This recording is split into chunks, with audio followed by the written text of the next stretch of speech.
श्री शिवाय नमस्तुभ्यं। हर हर महादेव। पंडित प्रदीप जी मिश्रा द्वारा शिव शक्ति शिव महापुराण कथा परतवाड़ा जिला अमरावती महाराष्ट्र में शुरू हो गई है।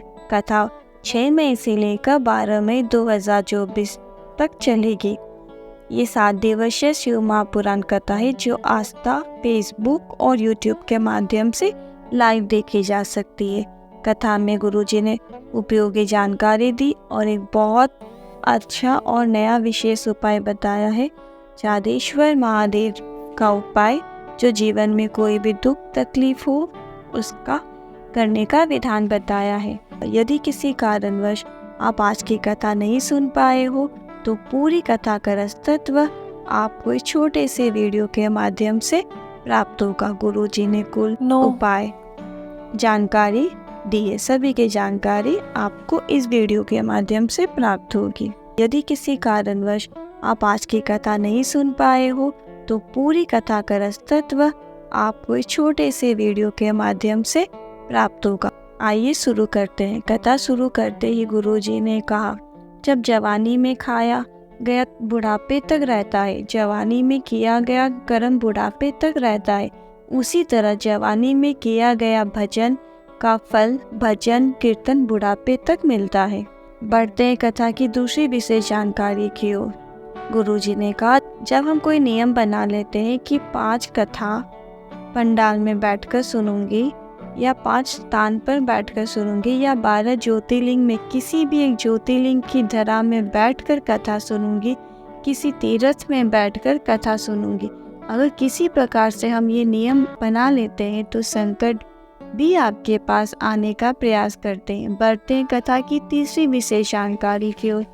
गुरुजी ने कहा, शिव का एक नाम जादेश्वर महादेव नाम भी है। भोलेनाथ जी का एक अवतार है जादेश्वर महादेव का। अगर आपने आज शंकर भगवान को जल नहीं चढ़ाया, आप कहीं सफर में जा रहे हो, आपके पास बोतल में पानी है और वो जूठा नहीं किया गया हो, तो सफर में कर रहे हो, रास्ते में कोई भी शिवलिंग मिल जाए, कोई एकांत में एकांतेश्वर महादेव मिल जाए तो उन्हें जल समर्पित करना चाहिए। अगर मंदिर भी ना मिले, शिवलिंग भी ना मिले तो किसी पेड़ के नीचे की मिट्टी का उपयोग करते हुए आप लिंग की आकृति बनाकर उसमें जल समर्पित कर दे।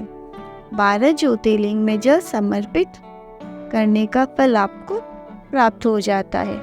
बस आपको किसी भी वृक्ष के नीचे आपको बस थोड़ी सी मिट्टी उठाकर उसको लिंग आकृति बना लेना है और उसमें आपको जल समर्पित कर देना है। बढ़ते हैं कथा की चौथी विशेष जानकारी की ओर। गुरुजी ने कहा, अगर आपको कोई कह दे तुम्हारे भाग्य में धक्का खाना लिखा है, जीवन में तेरे साथ कुछ भी अच्छा नहीं हो सकता, कुछ अच्छा होगा ही नहीं, या तुम प्रयास भी मत करो कुछ अच्छा नहीं होगा, तो आप एक प्रयास करना, आपके जीवन में दुख ही दुख है।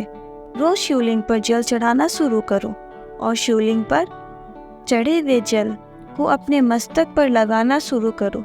जो मस्तक की उल्टी रेखा है, जो भाग्य की उल्टी रेखा है, वह भी भोलेनाथ सही करना शुरू कर देते हैं। अगर सुख की रेखा भी ना हो तो भोलेनाथ को वो जीवन में सुख निश्चित ही प्रदान करना पड़ता है, ये विश्वास है। बस आप जब शिवलिंग पर 1 लोटा जल समर्पित करें तो जलाधारी से जो जल बहता हुआ नीचे की ओर आता है, उस जल को थोड़ा सा झेलकर अपने मस्तक पर 3 रेखाएं खींच ले। इससे आपके जीवन में जो विपरीत रेखाएं चल रही है, जो विपरीत रेखा है, दुख की रेखा है, कष्ट की रेखा है, वो भी सीधी होना शुरू हो जाती है। आपके ग्रह अनुकूल होते हैं। जो ग्रह विपरीत दिशा में चल रहे हैं वो ग्रह अनुकूल होने लगते हैं और आपके जीवन में आपको सुख की अनुभूति होती है, ये निश्चित है। बढ़ते हैं कथा की 5वीं विशेष जानकारी की ओर। गुरुजी ने कहा, ना व्यापार लग रहा है, ना नौकरी लग रही है, ना व्यापार चल रहा है। किसी ने कह दिया, किसी ने टोना टोटका कर दिया है, किसी ने कुछ बांध दिया है, किसी ने कुछ कर दिया है, तो भूत अधिपति महाकाल है। अगर आप रोज शिवलिंग पर 1 लोटा जल समर्पित करते हैं तो शिवलिंग पर चढ़े हुए जल को लाकर अपनी दुकान में, अपने घर में उसका छीटन करें तो किसी के बस में नहीं उस दुकान को बांध दे। कोई आड़ा टेढ़ा कह दे, जहाँ पे शंकर का जल होता है वहाँ पर कुछ गलत नहीं हो सकता, कोई आड़ा टेढ़ा नहीं कर सकता। तो आप एक नियम बना लीजिए कि आप प्रतिदिन रोज शिव मंदिर जाएंगे, एक लोटा जल चढ़ाएंगे और जल को थोड़ा सा झेल कर ला के नीचे जलाधारी से जो बहता है वो जल को झेल कर लाकर आप अपने व्यापार वाली जगह पर उस जल का छिटकन करेंगे। अपने घर में भी उसका छिड़काव करेंगे ताकि ऊपरी बाधा आपके ऊपर ना आ सके।